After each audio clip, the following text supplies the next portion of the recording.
Okay everybody, welcome back to the shop. As always, I hope you get something out of this video. I hope you enjoy it. But what we're doing here is we're taking some wood that's pretty obvious, it's some wood.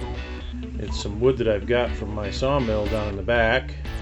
And we're going to process this and turn it into a pretty cool project. That right there is some serious spalting.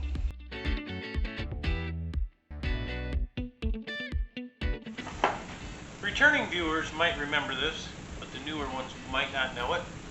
I have a sawmill out back, an LT10 wood miser. Now typically what I'll do is I cut up my own lumber as I get logs, and I will cut one straight flat edge so that I can run them through the table saw to clean up the live edge if I don't want them on. But this way I can have both. I can have a live edge if I want it, straight edge if I don't.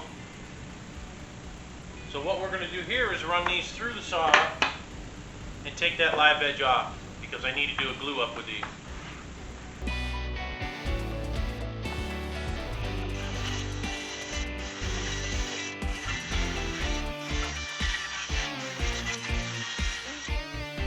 After we take the edges off and get them trued up, we need to send these things through the planer.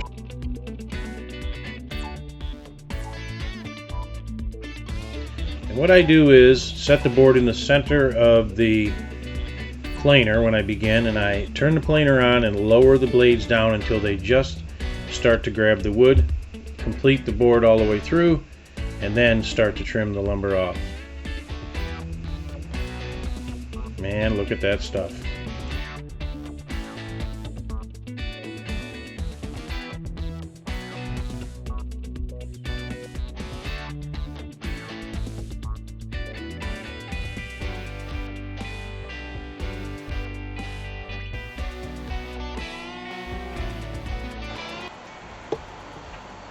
It don't get much prettier than this stuff. Look at the spalting on that thing. It's beautiful. This is going to make an awesome, well, we don't know what it is yet, do we? Stay tuned. Most of my tools are on rolling cabinets, which is extremely handy.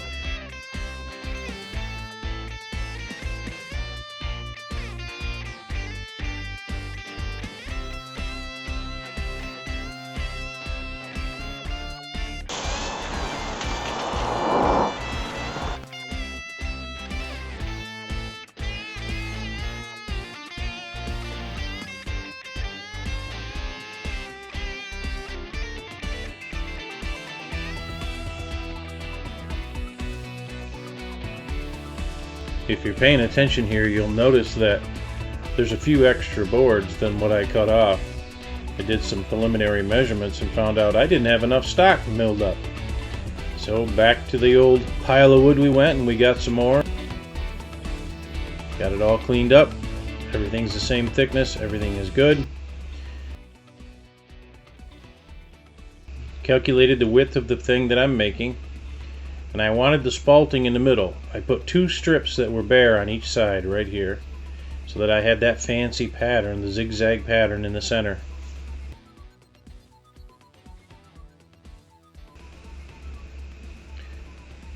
Got this little machinist square off the Amazonian. That thing is impressive how accurate it is. And I'm going to show you just how accurate this thing is after I make the cut.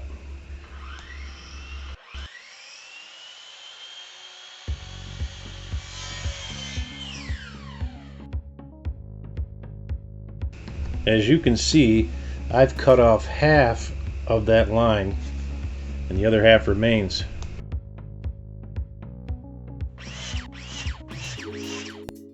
Let's begin the glue up here. Now, anytime you do a glue up, you want to do a dry fit, a dry run, and make sure that everything's going to work out okay.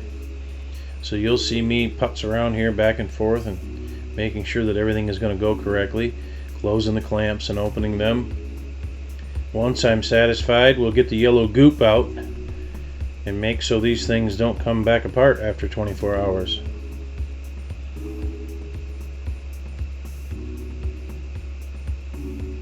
them little yellow brushes, them silicone or neoprene brushes as they call them. They're an awful handy tool as well. You can get the glue off without breaking too many things. And there you are. Use the fingers on the end to make sure things line up correctly. A little water and a wet rag, we clean up the excess. We'll throw some clamps on the top. What I like to do is throw a couple of pieces of scrap wood down first so the pipe clamp doesn't rest on the project. It helps to prevent a stain. And there you are. Just like that, a blink of an eye, we can take the clamps back off. In reality, it's 24 hours later.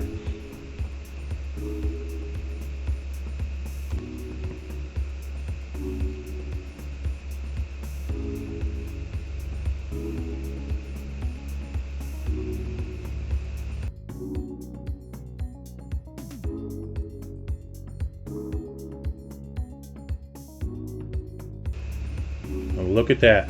A thing of beauty and a work of art.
Little trick there with the 4x4s underneath so you don't cut your table off. And I'm pushing on each corner to prove that that board is flat.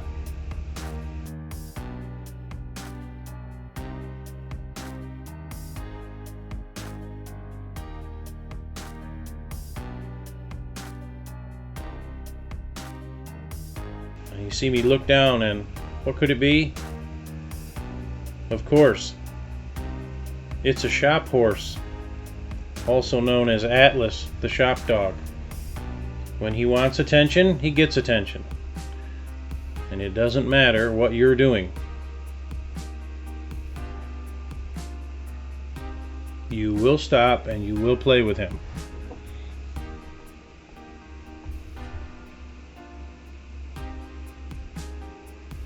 And he wasn't quite finished.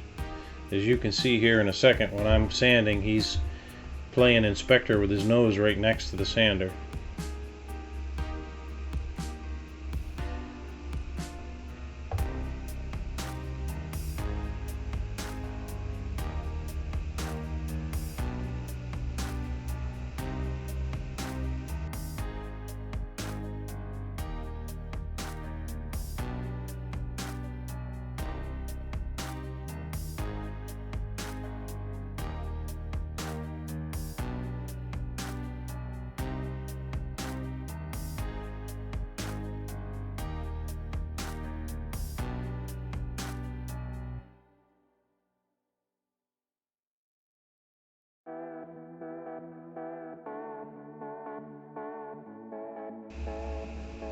Alright, we're going to start with some maple here. We're going to take that board and slice it down the middle. Now here's an unusual occurrence in the shop. My shop helper number 2, my beautiful wife, had that thing in her shoe and she made me take it out of there. It was a pointy stone she'd been walking around, hobbling around through the shop with. It was kind of comical when it happened. We're taking a straight edge there and putting a crosshair or an X so we can find the definite center of this piece. Now this presented some challenges for clamping on my CNC, because typically I would clamp against the horizontal fence on the bottom. The fence is there, the dark colored wood, you can see it, but I came up with a solution. I put a vertical fence in using this square to create 90 off of the fence. piece we're going to mill will rest against the vertical fence. We'll put in another board along the side. We'll use the clamping wedges that I typically use. Throw some screws in this thing right through the wasteboard so it doesn't move. Some people would think that's taboo, but not in the Hinkle shop. We make use of the tools. That wasteboard can certainly be replaced eventually. Once this is in place, I'll remove the standard fence that I have on the bottom. I'll pop them screws out, get it out of the way, and put the wedges in. This thing will be going nowhere. As you can see, I can't move it. I'm going to bring the CNC over. We're going to line it up with the crosshair that I put in the center. And my old eyes aren't what they used to be, so we're going to use that magnifying glass to make sure that I've got this thing right dead on. I don't have too much to play with left and right here, and I want that design that I put on here, the relief, I want it directly in the center of that board. And you'll see why here in a minute, why it was imperative that that thing was in the center. Alright, let's rock and roll with this mill.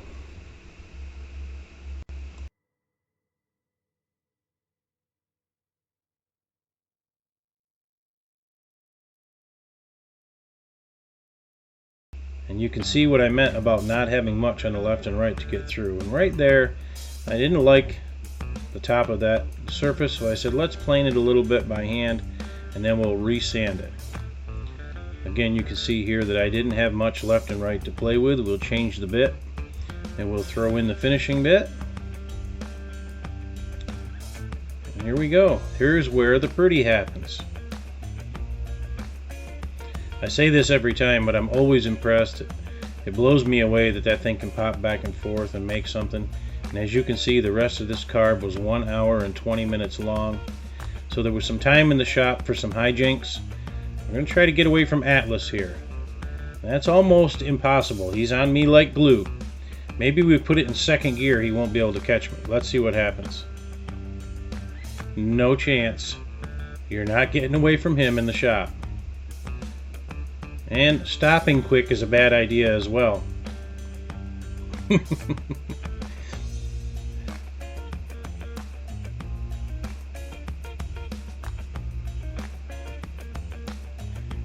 The object here in the shop is to have fun, and we're always joking and kidding with Lisa. Here's an example.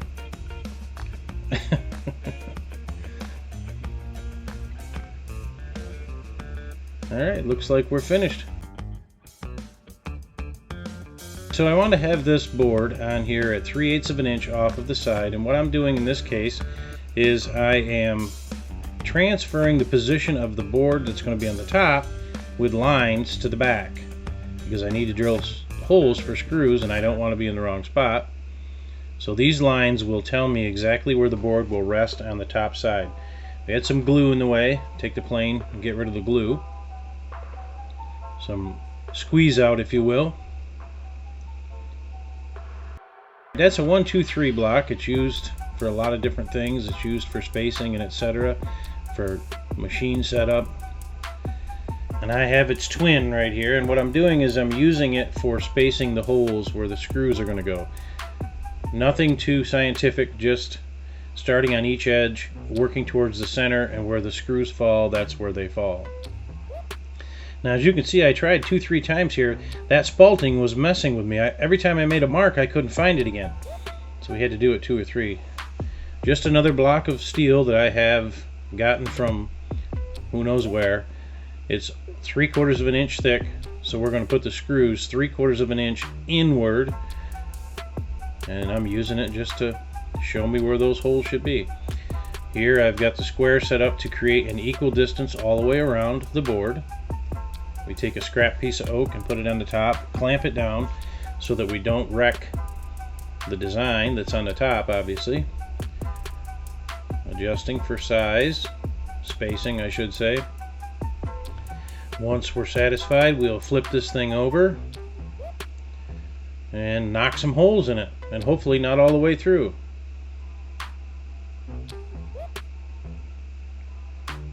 Use the awl here so that my drill goes where I want it to.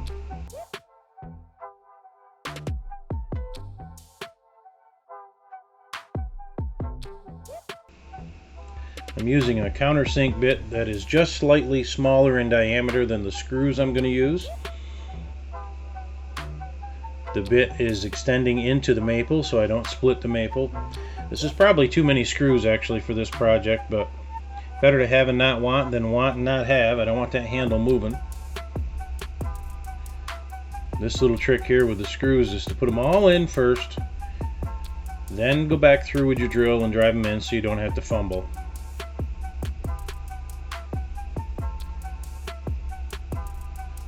Little camera adjustment so you can see what's going on here. And we'll take the impact and we'll drive these in.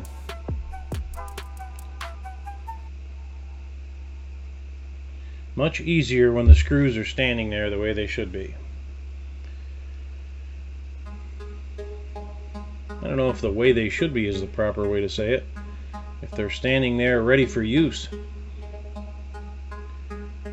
Second verse, same as the first here. We're going to knock some holes, put some screws in. Doing this at lightning speed. This is actual speed. I'm just joking. This has been sped up quite a bit. I wish I could work that fast. Now here's where I store my drills. Just something you might find interesting. Them are some PVC pipes that are slots cut in the bottom of them. Screws run up through the bottom into the bench. It's a good place for your drills. Here I'm breaking the corners off. And with much anxiety I decided we're going to try and fancy these acorns up. We're going to try and make them look like acorns. So we're starting with dark walnut. A little help from Atlas there. We're using a Q-tip to go around and cut. Not cut, we're going around on the top to color the darker portion of the acorn.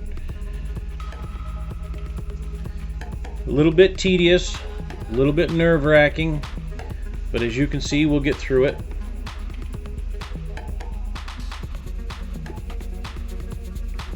And once we're done with the darker color, we'll come back in with a lighter color and a brush. We'll dry brush golden oak onto the bottom. These things come out pretty sharp.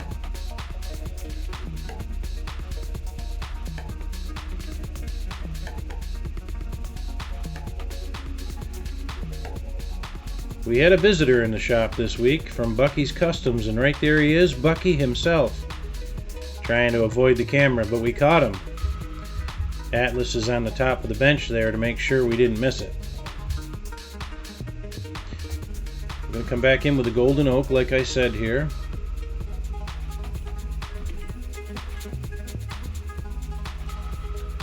Dab the brush onto the paper towels to dry it out a little bit, otherwise the stain will just run everywhere. All we're trying to do is just kiss the top of that acorn with enough stain that it changes the color. And I gotta say, I was impressed with how this turned out when I was finished with these guys.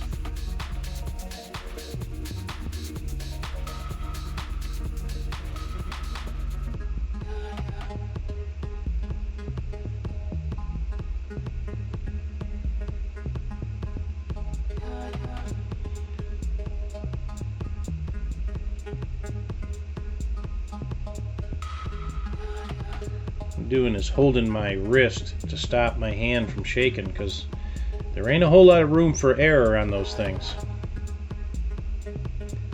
And again, that is sped up quite a bit from how fast I'm putting them brush strokes down.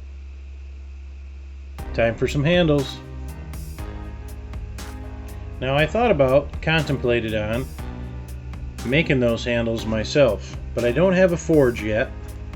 We're also thinking about getting one of them if I can convince shop helper number 2 that it's absolutely necessary that I have one.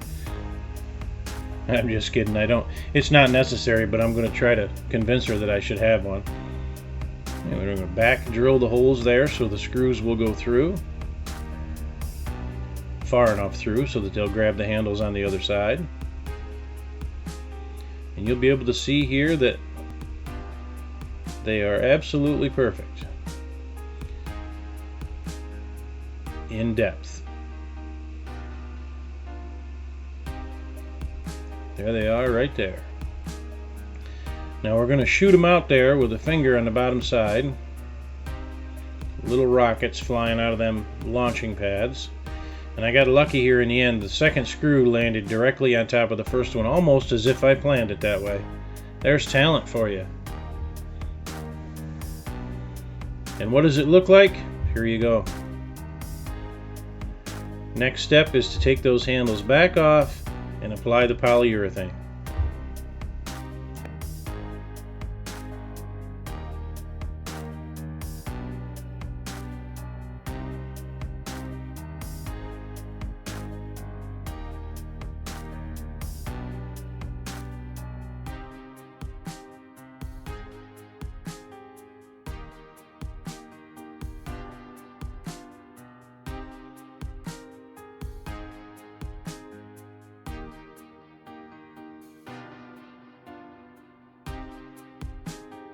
Really like this spray-on polyurethane. It goes on nice and clean, has a nice finish. I hope you enjoyed this video. I hope you got something out of it. Give us a like, a comment, share. Please subscribe if you haven't done so already. And as always, I'll catch you on the next one.